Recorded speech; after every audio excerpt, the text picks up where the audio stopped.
tuguhaye ikaze ku rubuga rwacu rwa Inzozi n'Ukuri TV, aho tukugezaho inkuru, ibiganiro n'amakuru agezweho.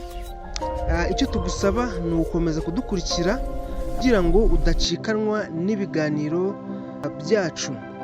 Mu burasirazuba bwa Repubulika Iharanira Demokarasi ya Kongo hakomeje kuvugwa imirwano iri kuhabera hagati y'umutwe wa M23 ndetse na FARDC na Wazalendo ndetse n'indi mitwe. Abantu benshi bakomeje kwibaza ibibazo byinshi bikurikira kuri iyi mirwano n'ingaruka zirimo zirateza. Benshi barimo baribaza batese ubumwe bw'i Burayi bushobora gufatira ingabo z'u Rwanda ibihano nk'uko bikomeje kuvugwa. Igisubizo ni yego. Dore impamvu ibyo bihano bivugwa ko biza kuba bikomeza kubaho. Komeza udukurikire urasobanukirwa byinshi n'ingaruka ibyo bihano bishobora kugira. Ibindi bibazo byibazwa harimo harebazwa bati ese u Rwanda rushobora gutsinda igitutu cy'ubumwe bw'i Buraya ndetse na Amerika? Ikindi kibazo gikomeje kwibazwa n'abantu benshi ni imbaraga M23 ifite. Hibazwa ati se uracyafite imbaraga zo kurwana n'umutwe wawe FDLR, Wazalendo ndetse n'abacanshuro ndetse na FARDC nk'igihugu gikomeye? Ibyo bikomeje kwibazwa n'abantu benshi cyane. Ese M23 ni iki? Turaza gusobanukirwa neza M23 ni iki n'izi mbaraga ifite, ese izikura he? Ikaze kuri runo rubuga rwacu.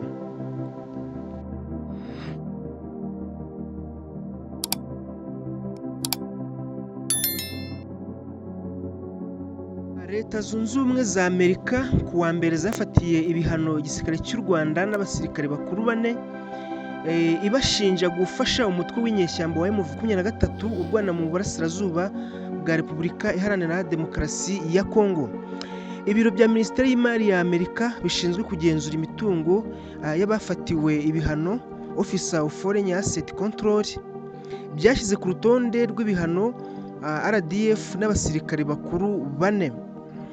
Abo basirikare ni Mugaba Mukuru w'Ingabo zirwanira ku butaka Vincent Nyakarundi, Major General Ruki Karusisi, Umugaba Mukuru w'Ingabo z'u Rwanda General Mubaraka Muganga, Umuyobozi w'Ingabo zidasanzwe Brigadier General Stanislas Gashugi. Amerika ivuga ko RDF yafashije, yahuguye ndetse inarwana ifatanyije n'umutwe wa M23, ibintu byafashije uwo mutwe gufata uduce twinshi muri Kongo, harimo imijyi ikomeye nka Goma na Bukavu ndetse n'ahari amabuye y'agaciro mu burasirazuba bwa Kongo. Amerika yavuze ko ibyo byose bitari gushoboka hatabayeho ubufasha ndetse n'ubufatanye bwa RDF. Yanashinje umutwe wa M23 kwica abaturage mu buryo butubahirije amategeko ndetse no gukorera ihohoterwa abaturage harimo abagore ndetse n'abana. Umunyamabanga wa Minisiteri y'Imari ya Amerika Scott Bessent yavuze ko Amerika isaba ko ingabo z'u Rwanda intwaro n'ibikoresho byazo bihita biva ku butaka bwa Kongo. Yanavuze ko Amerika izakoresha uburyo bwose ifite kugira ngo ishyire mu bikorwa amasezerano y'amahoro ya Washington. Rero aya masezerano yiswe Washington Accords yasinywe mu kwezi k'Ukuboza hagati y'abayobozi ba Kongo n'u Rwanda ku buyobozi bwa Perezida wa Amerika Donald Trump. Minisitiri w'Ububanyi n'Amahanga ya Amerika yavuze kandi ko abarwanyi ba M23 bafashe umujyi wa Uvira, ibintu yavuze ko binyuranyije n'amasezerano ya Washington. Ku ruhande rw'u Rwanda nta gisubizo cyahise gitangwa ku bihano Amerika yafashe. Ibihano bya Amerika n'u Buraya bishobora gukomeretsa cyane ubushobozi bw'ingabo z'u Rwanda, harimo kugabanya ubucuruzi n'ishoramari no guhindura imibanire y'u Rwanda n'ibihugu byo mu karere. Byose bigira ingaruka ku bukungu n'umutekano w'igihugu.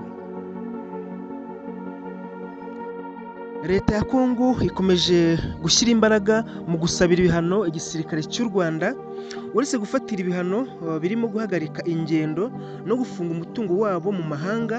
Kinshasa ishaka ko ubumwe bw'Uburaya buhagarika kwishyura ingabo z'u Rwanda zifatanyije mu bikorwa byo kubungabunga amahoro muri Cabo Delgado, akarere karimo mu majyaruguru mu maso y'uburasirazuba bwa Mozambique, aho hari umushinga wa miliyari nyinshi z'amayero wa RNG ukorwa na Total Energies.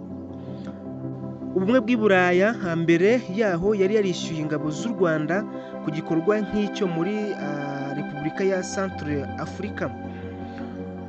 Leta ya Kongo ikomeje gusabira igisirikare cy'u Rwanda ibihano, uretse gufatira ibihano birimo guhagarika ingendo no gufunga umutungo wabo mu mahanga. Kinshasa ishaka ko ubumwe bw'i Burayi buhagarika kwishyura ingabo z'u Rwanda zifatanyije mu bikorwa cyo kubungabunga amahoro muri Cabo Delgado, mu karere kari mu majyaruguru mu maso y'uburasirazuba bwa Mozambique, aho hari umushinga wa miliyari nyinshi z'amayero wa RNG ukorwa na Total Engineers. Ubumwe bw'i Burayi mbere yaho yari yarishyuye ingabo z'u Rwanda ku gikorwa nk'icyo muri Centre Africa. Icyo gisirikare ntikikize ukundi. Aya ni amagambo yavuzwe na Muyaya, yakomeje avuga ngo kuko ntigishobora gushyigikira ibikorwa byo kubungabunga amahoro muri Centre Africa, hagati ukaba kandi ushinzwe ubwicanyi bwabaye mu burasirazuba bwa Kongo. Guverineri yongeye kandi gusaba Komisiyo y'Ubumwe bw'i Burayi guhagarika amasezerano y'ubucuruzi amafaranga ku by'ubutaka bw'amabuye y'agaciro hagati y'Ubumwe bw'i Burayi n'u Rwanda. Muyaya yavuze ko mu mezi 6 ya mbere y'umwaka wa 2025 ibicuruzwa by'u Rwanda bya koruta byazamutse ku rugero rwa 213%, agira ati hari isano itaziguye hagati y'intambara n'iby'ubutunzi bw'amabuye y'agaciro. Abantu bakomeje kwibaza batese u Rwanda rushobora gutsinda igitutu cy'Ubumwe bw'i Burayi ndetse na Amerika? Iki ni ikibazo abantu benshi bari kwibaza kubera intambara iri kubera mu burasirazuba rwa Kongo ifitanye isano n'umutwe wa M23. Abasesenguzi barimo baribaza ibi bikurikira: ese u Rwanda rufite umutekano n'igisirikare gikomeye? Rwanda Defense Force ifatwa nk'imwe mu ngabo zikomeye muri Afurika yo hagati y'Iburasirazuba. Ifite ubunararibonye mu butumwa bwo kugarura amahoro bwa United Nation. Ifite nanone imyitozo n'imikoranire n'ibihugu byinshi. Ibi bituma u Rwanda rutaba igihugu cyoroshye. Nanone u Rwanda rufite ubukungu bufite abafatanyabikorwa benshi. Ubumwe bw'i Burayi na Amerika ni abafatanyabikorwa bakomeye b'u Rwanda, kandi u Rwanda rufite n'abandi harimo Ubushinwa, Qatar, Turukiya ndetse n'ibihugu byinshi muri Afurika. Ibi bishobora kugabanya ingaruka z'ibihano birimo birafatirwa. Ikindi, hari ibiganiro bya diplomasi. Ibihugu byo mu karere n'imiryango mpuzamahanga birimo Africa Union, East Africa Community biri kugerageza guhuza u Rwanda na Kongo mu biganiro by'amahoro. Hari nanone abakomeje kwibaza batese iyi ntambara ishobora kurangira ryari M23? Abasesenguzi bavuga ko bishobora guterwa n'ibi bintu bitatu tujye kurebera hamwe. Icya mbere ni ibiganiro bya politiki hagati y'u Rwanda na Kongo. Icya kabiri ni ukugabanya cyangwa guhagarika inkunga imitwe irimo M23 ihabwa. Icya gatatu ni ukongera imbaraga z'ingabo za Kongo n'abarinda amahoro ba UN. Mu magambo magufi, ibihugu bikomeye bishobora gushyira igitutu ku Rwanda, ariko u Rwanda narwo rufite igisirikare gikomeye, abafatanyabikorwa benshi n'imbaraga za diplomasi bishobora kugabanya ingaruka z'ibyo bihano. Hari abakomeje kwibaza bati ese umutwe wa M23 waba urusha imbaraga ingabo za Kongo? Iki kibazo abantu benshi bakomeje kukibazaho kubera ko umutwe wa M23 wagiye ufata uduce twinshi mu burasirazuba bwa Kongo. Icya mbere ni umubare w'ingabo. Ingabo za Kongo Armed Forces of the Democratic Republic of Congo FARDC zifite abasirikare benshi cyane kurusha M23. M23 ifite abarwanyi bake ugereranyije na Kongo. ariko bafite imyitozo n'imirwano ihamye. Icya kabiri ni imyitozo n'imirwanire. Abasesenguzi bavuga ko abarwanyi ba M23 benshi bafite ubunararibonye mu ntambara, bakoresha ingamba z'intambara zihuta cyane, mobile warfare, zituma bafata uduce twinshi kandi vuba.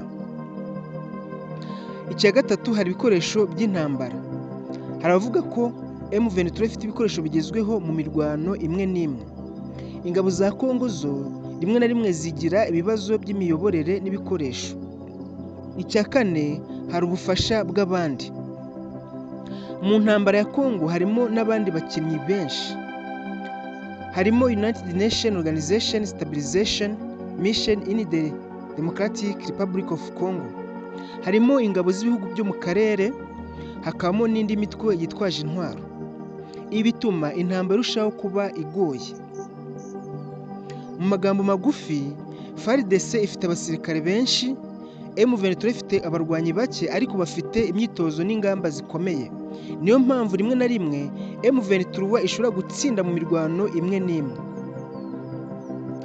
Bamwe bashaka kwibaza bati se ni gute M23 ishobora gufata imitwe nka Goma? Umujyi wa Goma ni umwe mu mujyi munini mu burasirazuba bwa Repubulika Iharanira Demokarasi ya Kongo, kandi ni ingenzi cyane mu bukungu n'umutekano. Kugira ngo umutwe nka M23 iwufate, hari ibintu bikomeye biba byabaye. Icya mbere hari gufata imihanda ikomeye. Mbere yo gufata umujyi, abarwanyi bakunda gufata imihanda minini ijya mu mujyi. Hari guhagarika ibikoresho ndetse no guhagarika abasirikare bashobora gutabara. Ibi bituma umujyi uba umeze nk'uwafunzwe. Icya kabiri hari kugota umujyi. Iyo ingabo zigose umujyi, abaturage benshi barahunga. Ingabo ziwurinda zigira ibibazo byo kubona ibikoresho n'ibiribwa. Ibi bishobora gutuma abari kuwurinda basubira inyuma. Icya gatatu hari gukoresha ingamba z'intambara zihuta. Abarwanyi ba M23 bakunze gukoresha imodoka z'intambara zihuta, kugaba ibitero bitunguranye. Ibi bituma bashobora kwinjira mu mujyi vuba mbere y'uko ingabo zitegura neza. Ikindi cya kane hari ibibazo by'ingabo zirwanaho. Rimwe na rimwe ingabo za FARDC zishobora kugira ikibazo cy'imiyoborere, ibikoresho bidahagije cyangwa gutumvikana hagati yabo n'imitwe itandukanye. Mu magambo magufi, umujyi wa Goma ufatwa iyo imihanda yawo ifashwe, igoswe n'ingabo, hanyuma abarwanyi bakinjira vuba hakoresheje ingamba z'intambara zihuta.